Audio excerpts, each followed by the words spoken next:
नमस्कार साथियों, आपके अपने YouTube चैनल पर आप सभी का स्वागत है।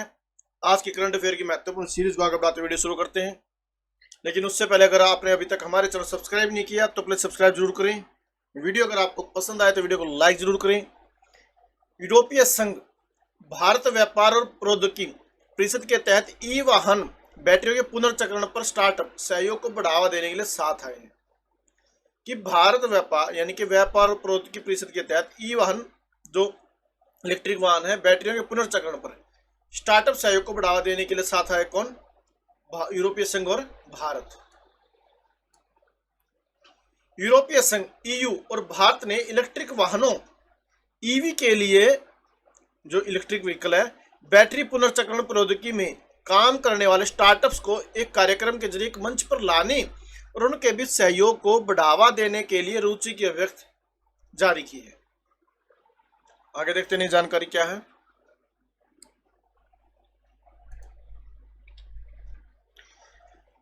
अलेक्सी नवलनी और यूलिया नवलनाया को स्वतंत्रता पुरस्कार सम्मान। पूरी जानकारी देखते हैं क्या है। दिवंगत रूसी अलेक्सी नवलनी और उनकी पत्नी यूलिया नवलनाया को एक प्रमुख जर्मन मंच लुडविग एरहार्ड शिखर सम्मेलन से मीडिया का स्वतंत्रता पुरस्कार प्राप्त होगा। तो मीडिया का जो स्वतंत्रता पुरस्कार है किसे प्राप्त होगा? दिवंगत रूसी अलेक्सी नवलनी। यह पुरस्कार प्रतिवर्ष उन सार्वजनिक हस्तियों को प्रदान किया जाता है जिन्होंने अभिव्यक्ति की स्वतंत्रता, संवाद और लोकतंत्र में महत्वपूर्ण योगदान दिया है। रूस के प्रमुख विपक्षी नेता और भ्रष्टाचार विरोधी कार्यकर्ता अलेक्सी नवलनी का दुर्द निधन हो गया था। हालांकि उनकी विरासत और लोकतांत्रिक मूल्यों के प्रति प्रतिबद्धता को इस प्रतिष्ठित पुरस्कार से सम्मानित किया जाएगा।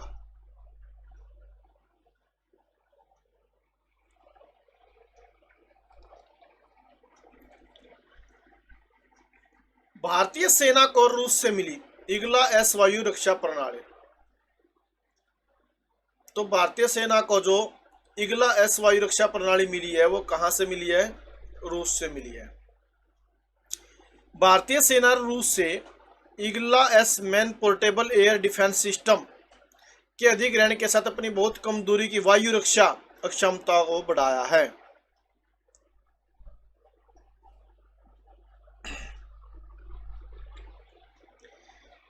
जॉन टिनिसवुड बने दुनिया के सबसे उम्रदराज शख्स।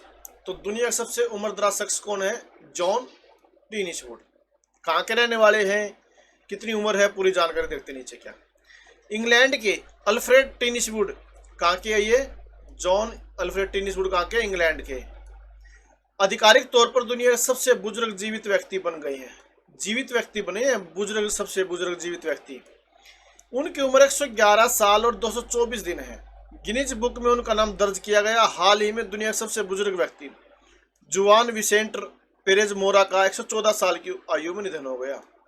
जो सबसे बड़े थे वो 114 साल की आयु में उनका निधन हो गया। अब है ये 111 साल और 224 दिन के जो जीवित हैं। टिनिसवुड का जन्म 26 अगस्त 1912 को लिवरपूल में हुआ था। कहाँ हुआ उनका जन्म? 26 अगस्त 1912 को लिवरपूल में। यही वो साल था जब टाइटैनिक डूबा था। तो टाइटैनिक जहाज था कब डूबा था? 1912 में। टिनिसवुड ने अपनी आंखों के सामने 2 विश्व युद्ध और 2 महामारी देखी है।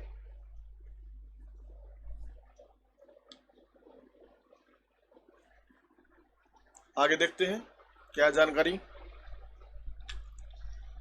नौसेना स्टाफ के प्रमुख एडमिरल आर हरि कुमार। तो नौसेना स्टाफ के प्रमुख एडमिरल कौन है? आर हरि कुमार ने प्रोजेक्ट सीबर्ड चरण सेकंड डे के हिस्से के रूप में कारवार स्थित नौसेना बेस में नौसेना घाट, नेवल पियर और आवासीय परिसर का उद्घाटन किया।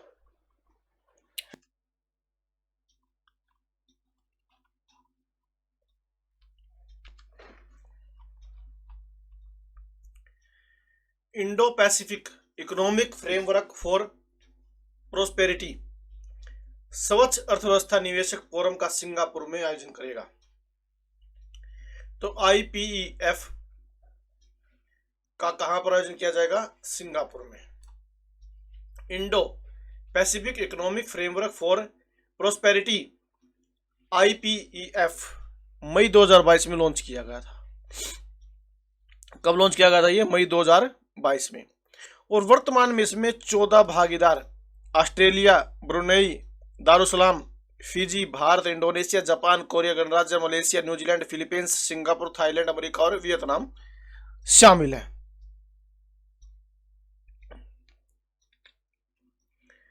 एनटीपीसी ने बालिका सशक्तिकरण मिशन के नए संस्करण का शुभारंभ किया। तो बालिका सशक्तिकरण मिशन के नए संस्करण का शुभारंभ किसने किया? एनटीपीसी ने। भारत की सबसे बड़ी एकीकृत बिजली कंपनी एनटीपीसी लिमिटेड अपनी प्रमुख कारपोरेट सामाजिक जिम्मेदारी पहल बालिका सशक्तिकरण मिशन का नया संस्करण लॉन्च करने की तैयारी कर रही है। यह कार्यक्रम भारत सरकार की बेटी बचाओ बेटी पढ़ाओ पहल के अनुरूप है और इसका उद्देश्य क्या है? लड़कियों की कल्पनाओं को पोषित करके और अवसरों का पता लगाने की उनकी क्षमता को बढ़ावा देकर लैंगिक असमानता को मिटाना है। इसरो की चंद्रयान 3 टीम को जॉन एल जैक सिगर्ट जूनियर पुरस्कार मिला। जॉन एल जैक सिगर्ट जूनियर पुरस्कार किसको मिला? चंद्रयान 3 टीम को। भारत की प्रमुख राष्ट्रीय अंतरिक्ष एजेंसी कौन सी है? भारतीय अंतरिक्ष अनुसंधान संगठन इसरो।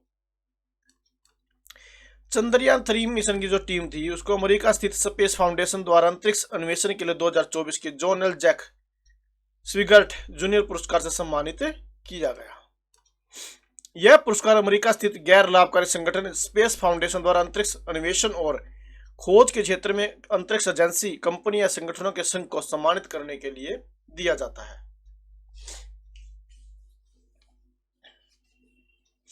आगे देखते हैं क्या नई जानकारी। जिम्बाब्वे ने एक नई स्वर्ण समर्थित मुद्रा जिग प्रस्तुत किया। तो नई स्वर्ण समर्थित मुद्रा जिग प्रस्तुत किस देश के द्वारा की गई? जिम्बाब्वे द्वारा। अप्रैल 2024 में जिम्बाब्वे ने जिग नामक एक नई स्वर्ण समर्थित मुद्रा जारी की है। कब की गई? अप्रैल 2024 में। किसके द्वारा? जिम्बाब्वे द्वारा। इसके नाम जिग का अर्थ है, ये जो जिग है इसका क्या अर्थ है? जिम्बाब्वे गोल्ड है। Zimbabwe gold. जिम्बाब्वे का यह प्रयास अर्थव्यवस्था को स्थिर करना जो पिछले 25 वर्षों से लगातार संकट की ओर बढ़ रही है। जिम्बाब्वे में नई मुद्रा की घोषणा तब हुई जब देश गंभीर सूखे के प्रभाव से जूझ रहा था। सूखे ने देश के मुख्य भोजन मक्का की आदि फसल नष्ट हो गई। नए नोटों का अनावरण करते हुए केंद्रीय बैंक के गवर्नर जॉन मुसायवनहू ने कहा कि जिग को संचित किया जाएगा और बाजार आधारित विनिमय दर पर निर्धारित किया जाएगा।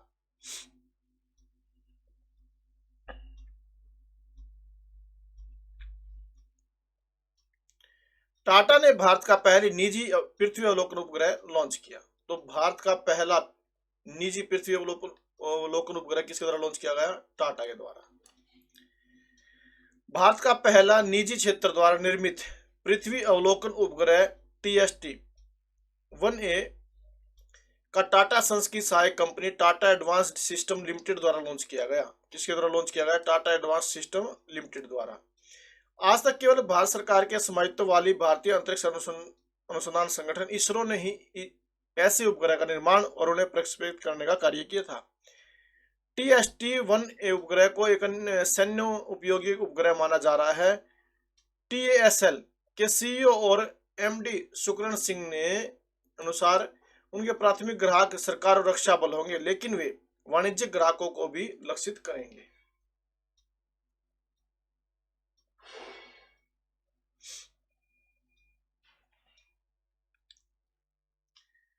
मनोज पांडा 16वें वित्त आयोग के सदस्य नियुक्त।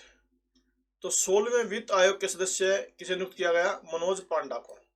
पूरी जानकारी देखिए नीचे क्या है। भारत सरकार ने प्रसिद्ध अर्थशास्त्री मनोज पांडा को 16वें वित्त आयोग का सदस्य नियुक्त किया है। मनोज पांडा निरंजन राजाध्यक्ष का स्थान लेंगे, जिन्होंने हाल ही में व्यक्तिगत कारणों से इस्तीफा दे दिया था। 16वें वित्त आयोग का गठन 31 दिसंबर 2023 को राष्ट्रपति मुर्मू द्वारा संविधान के अनुच्छेद 280 के तहत किया गया था। तो 16वें वित्त आयोग का जो गठन कब किया गया था? 31 दिसंबर 2023 को। अनुच्छेद 280 में प्रावधान है कि राष्ट्रपति को हर 5 साल में या उसके पहले एक वित्त आयोग का गठन करना होगा। केंद्रीय वित्त मंत्रालय की अधिसूचना के अनुसार मनोज पांडा 16वें वित्त आयोग के सदस्य तब तक बने रहेंगे जब तक आयोग रिपोर्ट प्रस्तुत नहीं करता या 31 अक्टूबर 2025 तक, जो भी पहले हो।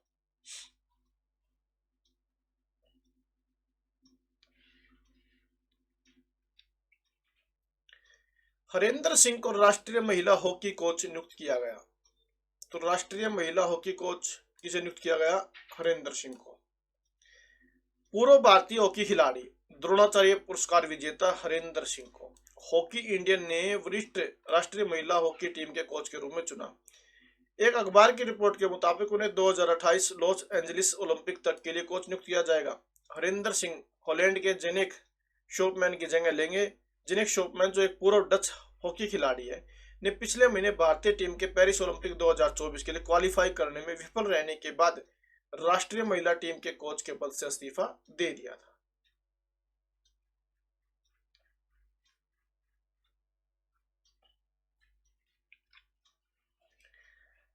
भारतीय अमेरिकी गोल्फर अक्षय भाटिया ने 8 अप्रैल 2024 को प्लेऑफ में शानदार प्रदर्शन करते हुए वोलेरो टेक्सास ओपन का खिताब जीता है। तो वोलेरो टेक्सास ओपन का खिताब किसने जीता? अक्षय भाटिया ने। कब? 8 अप्रैल 2024 को। इसके साथ ही अक्षय भाटिया ने अगले महीने मई 2024 में होने वाले अगस्ता मास्टर्स में जगह बनाई है। अक्षय भाटिया ने वोलेरो टेक्सास ओपन का खिताब जीतकर पहली बार किसी बड़े टूर्नामेंट के लिए क्वालिफाई किया है।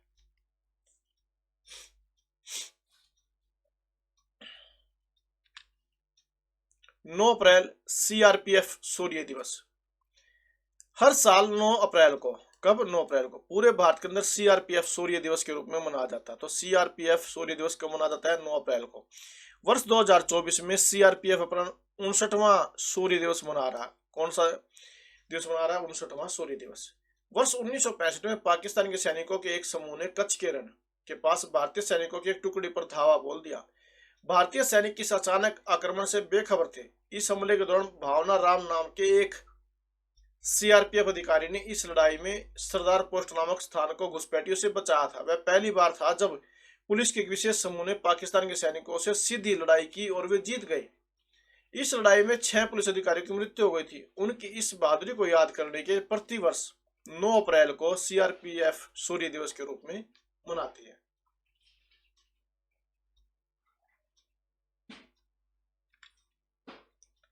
उगादी 2024 9 अप्रैल को मनाएगा, जो कर्नाटक, आंध्र प्रदेश और तेलंगाना जैसे राज्यों के लिए नव वर्ष का प्रतीक है।